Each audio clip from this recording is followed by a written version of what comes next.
Dear students, hope all of you are doing well.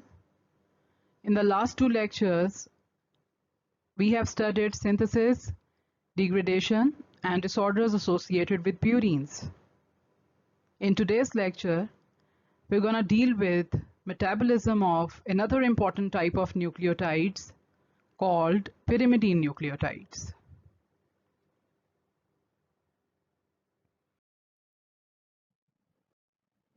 Today's lecture is focused on studying biosynthesis of pyrimidine nucleotides, including the biosynthesis of uridine nucleotides, cytidine, and thymidine nucleotides. We would also see in detail regulation of pyrimidine biosynthesis.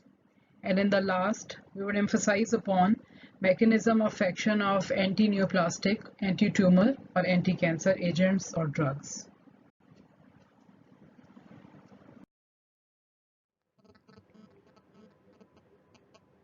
So we are going to start first de novo synthesis of pyrimidines. As you know, the meaning of de novo is new, novel, primary, or first. So in the de novo synthesis of pyrimidines, we would see that how can we generate pyrimidine nucleotides right from the new precursor or the very first precursor. Now before starting the protocol of pyrimidine biosynthesis, we see the examples of pyrimidine bases first. So there are three pyrimidine bases, namely uracil, cytosine, and thiamine. Now the nucleotides that we can generate from these pyrimidine bases are, from uracil, we can get uridine monophosphate, deoxyuridine monophosphate, uridine diphosphate, deoxyuridine diphosphate, uridine triphosphate, and deoxyuridine triphosphate. Similarly, from cytosine, we can get cytosine monophosphate, deoxycytosine monophosphate, and others. And similarly, from thiamine, we can derive all these bases or all these pyrimidine nucleotides. So you have to remember here that those pyrimidine nucleotides that are given without small d are those nucleotides which are found in RNA exclusively. And if this small d is written with any pyrimidine nucleotide, so that means that that purine nucleotide is found in DNA only.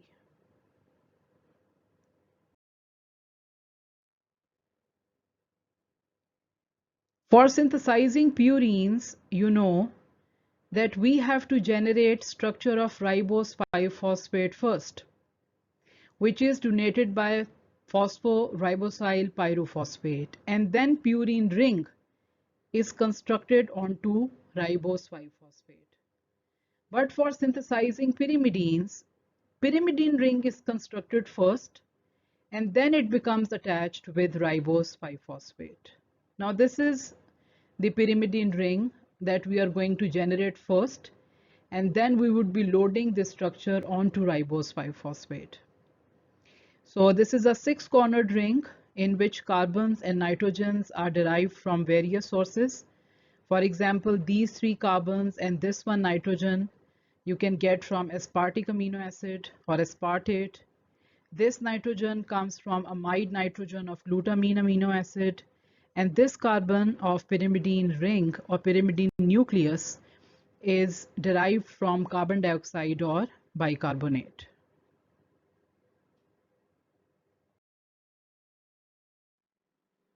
So this is the complete layout for synthesizing one of the important pyrimidine nucleotides, and that is uridine monophosphate or UMP. So in the very first reaction, there is condensation of glutamine with carbon dioxide and 2 ATPs. Now this reaction is catalyzed by carbamoyl phosphate synthetase 2, and we end up into the production of carbamoyl phosphate. In this reaction, glutamate, 2 ATP molecules, and inorganic phosphate leave the reaction.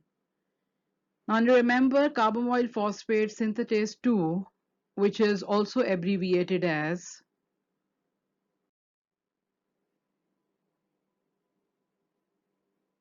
CPS2, is the regulatory enzyme. In mammals or in mammalian cells, this enzyme regulates the synthesis of pyrimidines. It gets inhibited by high levels of UTP and it gets stimulated by high levels of PRPP, that is phosphoribosyl pyrophosphate. This is the activated form of ribose biphosphate.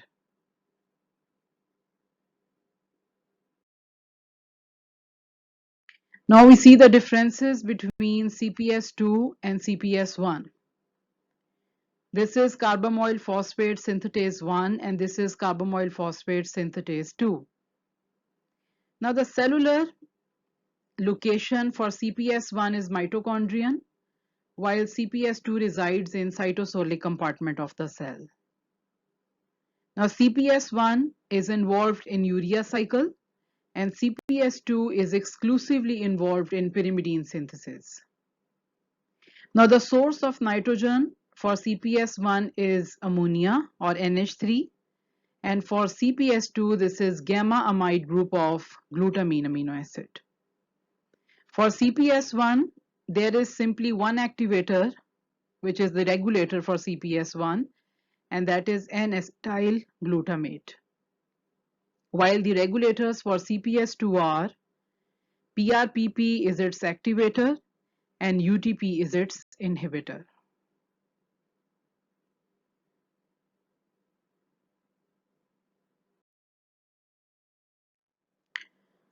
So in the very first step of pyrimidine biosynthesis, we have generated carbamoyl phosphate by the activity of carbamoyl phosphate synthetase 2.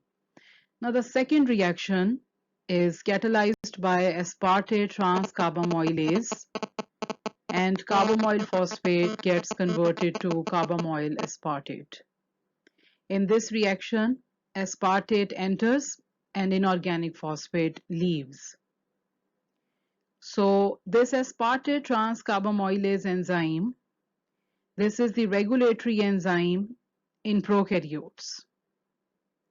So you have to memorize over here that aspartate transcarbamylase has got only its one inhibitor, and that is CTP. Whenever CTP, that is cytidine triphosphate, is present in excessive concentrations, then it can inhibit the activity of aspartate transcarbamylase. So from carbamoyl phosphate, we get carbamoyl aspartate in the second step, and in prokaryotes, this is regulatory step. Then from carbamoyl aspartate, we can get dihydroorotate. This is also called dihydroorotic acid, and this reaction is catalyzed in the presence of dihydroorotase. In this reaction, simply water is deleted or water is eliminated. From dihydroorotic acid, we can produce orotate or orotic acid, and this reaction is catalyzed by a dihydroorotate dehydrogenase enzyme. In this step, FAD gets reduced to FADH2 and dihydroorotate is oxidized to orotic acid. Now this orotic acid is converted into orotidine 5-monophosphate, which is abbreviated as OMP. Now the enzyme required for this reaction is orotate phosphoribosyl transferase. In this reaction, there is the addition of PRPP. See, we have studied that in the synthesis of pyrimidine, first the ring is formed, and then this ring is mounted onto phosphoribosyl pyrophosphate. So this is that phosphoribosyl pyrophosphate, and this is that orotic acid or the pyrimidine ring. So in this reaction, pyrophosphate leaves, so we are only left with phosphoribosyl.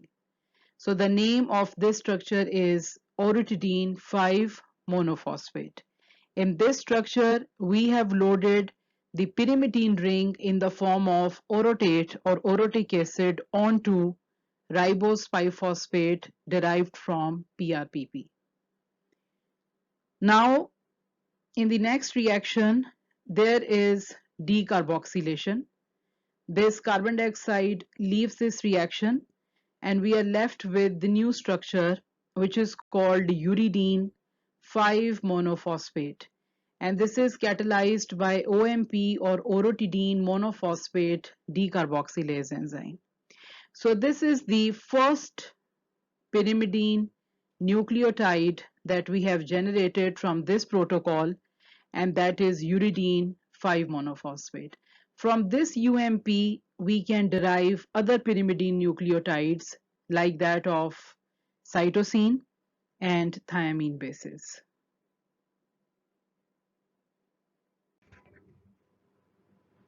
Okay, another point to be noted here is this, that orotate phosphoribosyl transferase and OMP decarboxylase are two separate domains of a single enzyme or polypeptide which is called as UMP synthase.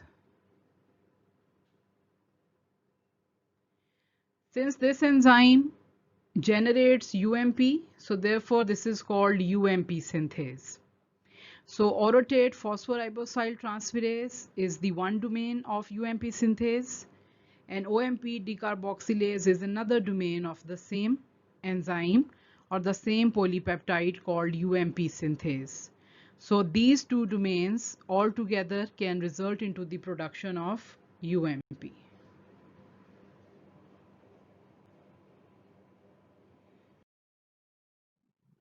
In the last slide, from de novo synthesis of pyrimidines, we have generated the first pyrimidine nucleotide, that is UMP. Now this UMP can undergo different interconversions and we can get different forms or types of uridine nucleotides. For example, from UMP, you can get UDP, and from UDP, you can get UTP. For these interconversions, you need kinases. Similarly, if DUDP is to be converted into DUDP for DNA, then you need ribonucleotide reductase enzyme. This DUDP may be further converted into DUTP, again by kinase, and this DUTP is converted to DUMP by phosphatase. Complete name of this phosphatase is DUTPase or UTP diphosphatase.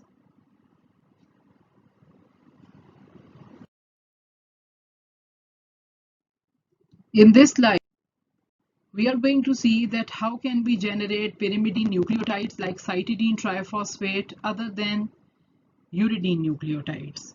So very earlier we have generated UMP. From UMP we derived UDP by kinase enzyme, and then again with kinase UDP is converted into UTP. Now this UTP undergoes this reaction and you get CTP, that is cytidine triphosphate. CTP synthetase enzyme is used here. ATP is used for energy purpose and this is hydrolyzed to ADP, an inorganic phosphate, while glutamine donates its amino group to UTP. Glutamine itself becomes glutamate while UTP is finally converted into CTP. Now from CTP you can generate CDP, CMP, DCMP, DCDP, DCTP by the simple interconversion reactions as we have done for UMP.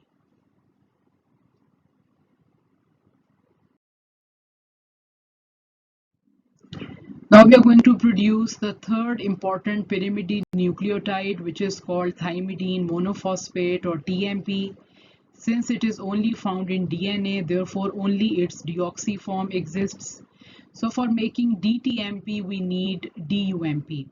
And we can generate DUMP from UMP with the help of interconversion reactions. For instance, we first have UMP. UMP is converted into UDP with the help of kinase. UDP is converted into DUDP with the help of ribonucleotide reductase. This DUDP is converted into DUMP by phosphatase. And now this DUMP is used here for making DTMP. For the conversion of DUMP into DTMP, you need enzyme called thymidylate synthase. It is also abbreviated as TS. In this reaction, N5N10 methylene tetrahydrofolate, which is the derivative of folic acid or vitamin B9, is converted into dihydrofolate. Now, this form of N5N10 methylene tetrahydrofolate can be regenerated via these reactions. This dihydrofolate can undergo reduction with the help of NADPH and dihydrofolate reductase enzyme, and it is converted first into tetrahydrofolate, and then this tetrahydrofolate is converted into N5N10 methylene tetrahydrofolate again. So this is how N5N10 methylene tetrahydrofolate can be regenerated.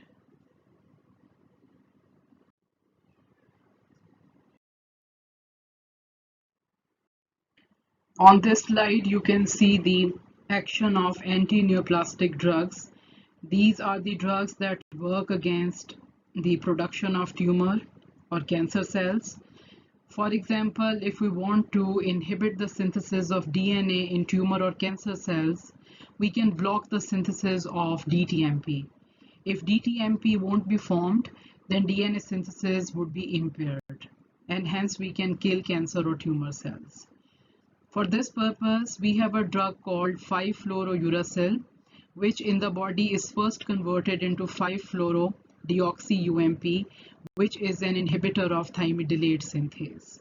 So once this enzyme becomes silent, then DUMP cannot be converted into DTMP, affecting DNA synthesis in targeted cells.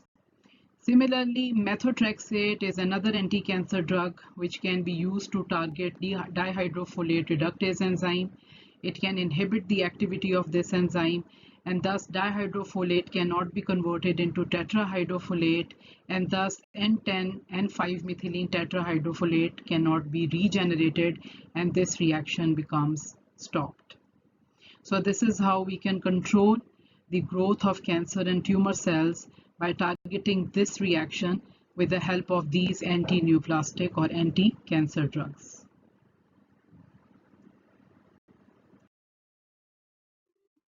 Okay students, activity for you. You are supposed to recall today's lecture and give the answers of these two queries.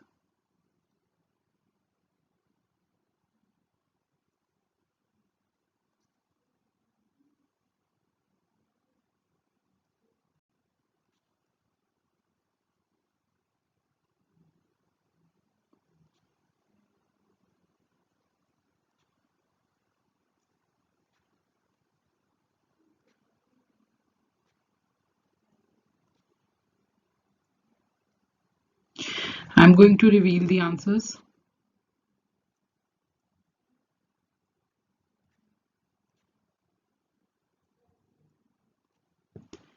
If you have answered both queries appropriately, it means you have understood the all concepts of today's lecture.